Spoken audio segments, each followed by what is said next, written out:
Hi there and welcome to Lab 1. In Lab 1 we're going to look at how we can set up a new office router basically on a brand new network from scratch from the very first day, and we're going to look at what you need to do in terms of configuring the router to make it secure on the network. So I'll just read the scenario to you.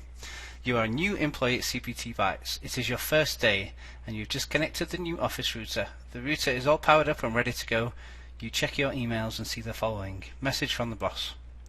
You are tasked with configuring the router for the new Toronto office. The initial steps are below. Please complete them to ensure the router is on the network and has basic security set up. Welcome to CPT Bytes. I'm sure you'll be a great success here.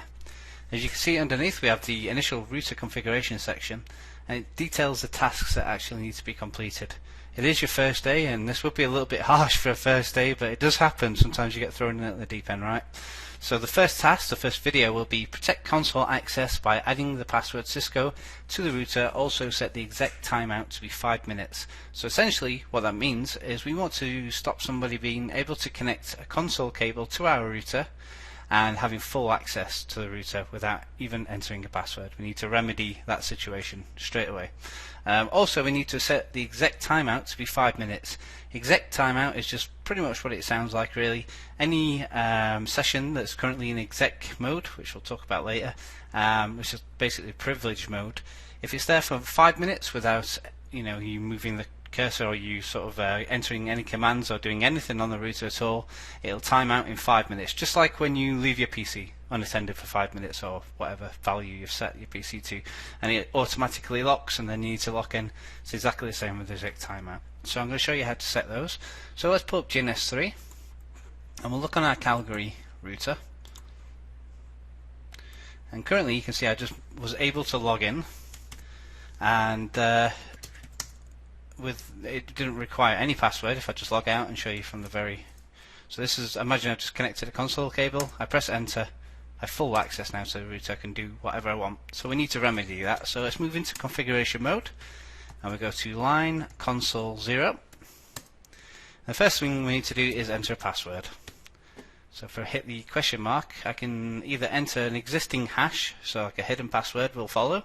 That's a type 7 hash, pretty insecure. Only really useful for kind of if somebody's walking past your shoulder, maybe looking at the config. You don't want them to see the clear text password. It will replace it with a hash. That hash is a type 7 hash, very easy to crack, almost pointless apart from the fact that maybe it'll stop somebody actually walking past and seeing your password. Makes it slightly harder for them.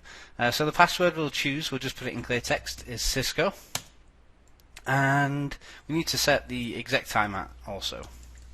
So exec timeout and hit the question mark, and we'll do it in minutes, so it's going to be 5 minutes.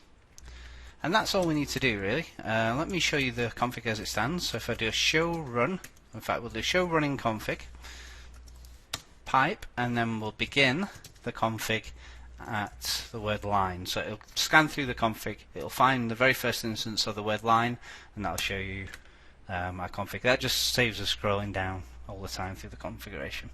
So as you can see here, we have our line console has an exec timeout of 5 minutes. The password that we set was Cisco. We just put it in clear text format, so if somebody was walking past me right now, they'd be able to see this password, and it's not so good. One thing we can do to fix that potentially is use password service encryption. So if I do password service password encryption. I always get that the wrong way around. Press enter, we'll come out, and then we'll just look at the config again. And this time you can see it's kind of broken up. Let me just go again. A console message broke up the config a bit there. You can see the password this time is now replaced by the type 7 hash, which I mentioned before. Again, it's not the securest password in the world. It's the securest hash in the world. Very easy to crack. You just have to Google crack type 7 Cisco password, to paste this actual hash into like some kind of generator or cracker, and it'll give you the password instantly. So very easy to crack, but it'll stop somebody walking past and seeing the password at the very least. So that's a good thing to do. I will consider this video done, and I look forward to seeing you in the next video where we're going to look at enable password and exactly how that works. Thank you.